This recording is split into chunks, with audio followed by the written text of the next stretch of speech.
Sometimes we see only parts of a thing. The individual elements mean something in themselves, but mean much more when we combine them and have the whole picture. That's how it was with Alan. Everyone noticed different things about how Alan reacted to schoolwork. When Alan was little, he didn't like to color or cut or paste or do any pencil paper activities. He didn't like to do jigsaw puzzles or anything that required fine eye-hand movement. I think these things were hard for him, and so he just didn't get any pleasure out of doing them, so he didn't want to do them. Alan has a good mind, and he learns easily if he's motivated, whether it's math facts or information from a book or a piano recital piece. He has a difficult time paying attention. He daydreams a lot, particularly when we're doing reading as a group. He's a good little daydreamer. Alan's handwriting was poor and inconsistent. When he used the dark-lined handwriting paper, he could do fairly well. Not good, but at least readable.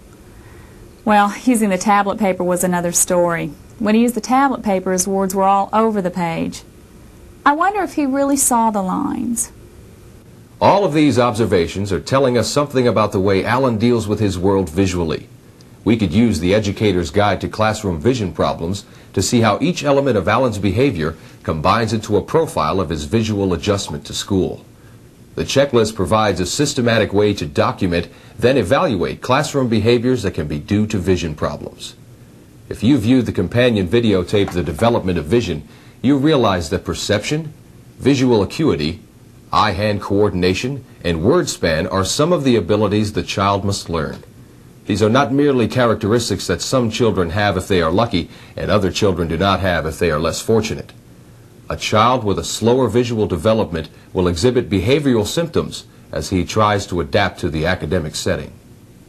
Teachers can use the checklist to answer the important question, are the children in this classroom seeing well enough to learn as much as they can? To get the most out of this videotape, you may want to follow along in your copy of the Educator's Guide to Classroom Vision Problems. The checklist begins with assessing the appearance of the eyes. The stress of adapting to classroom situations before visually ready can result in the physical symptoms listed. Sometimes a child will complain about how he sees or some physical pains associated with doing near work. It's far more common for a child simply to assume he or she sees everything the same way as everyone else. Still, when questioned in a way they can understand, some children are able to report their difficulties. Do your eyes ever sting or burn after you have been reading a while?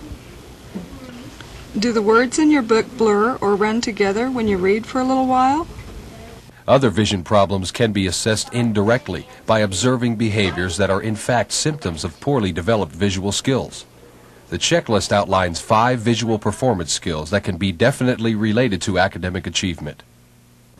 3 of these are visual action patterns that should be learned by the majority of children before they reach school age. These are eye movement skills, eye teaming skills, and eye-hand coordination. Many children begin school without adequate skills in these areas. The other 2 visual performance skills are products of the first 3. We think of visual form perception and refractive status as derived skills. The child's reading behavior is often a clue to visual development. In order to read, the child must scan materials by moving the eyes horizontally, vertically, and diagonally across the page. The extreme fine eye control required to learn to read can stress the eyes of a child who is not visually ready to handle it. Children learning to read must sound the words out letter by letter, as opposed to adults who are able to make sweeping glances that include several words at a time. Good eye movement control means a child obtains the greatest amount of information with the least amount of time and effort. If eye movements are slow, clumsy, and incoordinate, if the eyes jump, miss, stutter, or lose their place on all instructional materials, the amount of information obtained by the child will be reduced.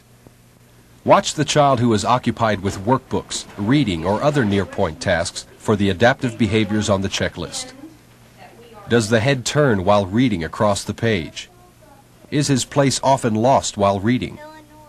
Are fingers or markers needed to keep place? Is a short attention span displayed? Are words too frequently omitted? Are small words frequently omitted? Does the writing run up or downhill? Are lines unknowingly reread or skipped entirely? Are drawings poorly oriented on the page?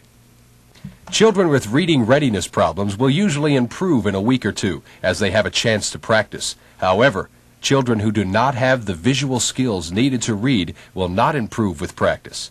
Instead, the child's performance may actually deteriorate whenever the child must stay with a particular paper task for any length of time.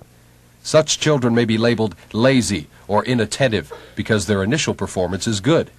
What happens is that the stress of compensating for their lack of visual skills takes its toll, and the work gets worse, even on the same paper.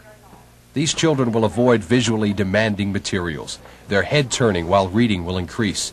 Their attention span will become shorter as their fatigue and restlessness increases.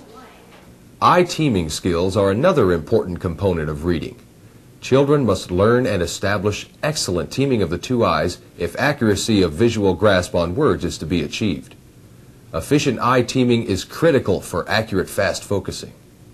Horizontal teaming, both eyes aligning so they are in the position to inspect the same object or symbol at the same instant, is necessary for singleness and clarity of all curriculum materials. Near to far and far to near teaming ability is the ability to recognize and transfer numbers and words from chalkboard or chart to workbook and vice versa. Human eyes are designed so all reciprocating muscles work together, and the two eyes work like one. However, this teaming is not guaranteed by the design. Teaming skill is learned by the child in the preschool years.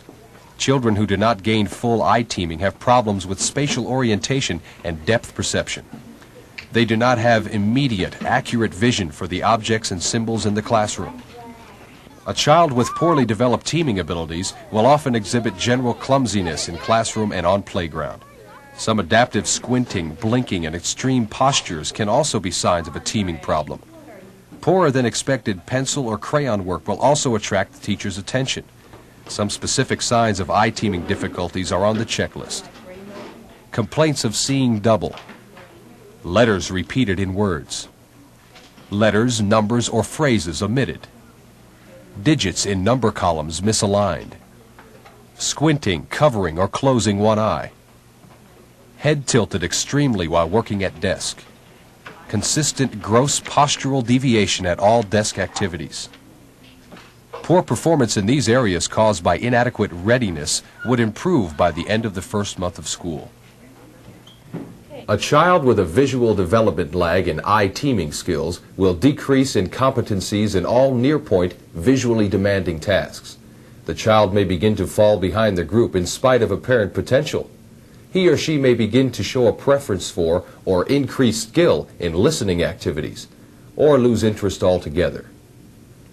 We are able to judge the size, shape, texture, and object location because we first use the eyes and hands as paired learning tools. The skill and accuracy of eye-hand coordination, inspecting objects, and writing symbols are basic to interpreting written words. The child's muscle awareness and visual observation of his own hand movements when drawing symbols help him acquire the left to right eye movements to read.